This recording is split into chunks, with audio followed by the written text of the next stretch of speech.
Hi అండి. ఈవేళ Sunday కదా! మా అక్క వాళ్ళ ఇంట్లో స్పెషల్ ఏంటో చూసేయండి. ఇంకా ఇదే లాస్ట్ డే అనమాట. సాయంత్రానికి ఇంటికైతే వెళ్ళిపోతాము.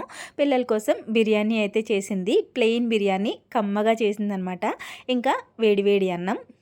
మా అక్క వాళ్ళ ఆడపడుచు ఇచ్చిన చేపల ఈగరనమాట పిల్లల కోసం ఇచ్చారు. రైతా, చికెన్ కర్రీ, ఇంకా చేప ఫ్రై కూడా ఇచ్చారు. కట్ చేసిన ఆనియన్స్. అంతేనండి మా ఇంట్లో స్పెషల్స్ అయితే. ఇవాళ సండే కదా! మీ ఇంట్లో స్పెషల్స్ ఏంటి కామెంట్ చేయండి. ఇంకా మా పిల్లలైతే ఫుల్ తింటారు. వాళ్ళకి ఎండ, కొండ ఏమీ తెలియట్లేదు.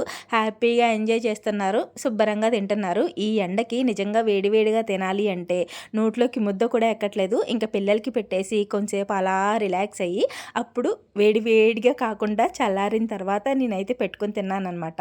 ఇంకా తినేసిన తర్వాత చల్లటి మజ్జిగలో ఫుల్‌గా కూలింగ్ వాటర్ వేసుకొని, నిమ్మకాయ పిండుకొని, కాసింత ఉప్పు తగిలించి కలుపుకొని తాగండి. కడుపులో చల్లగా అలా పడుంటది. ఈ జ్యూస్‌లు, డ్రింకులు కన్నా ఇదే బెస్ట్ ఆప్షన్ అనమాట. మీరైతే ప్లీజ్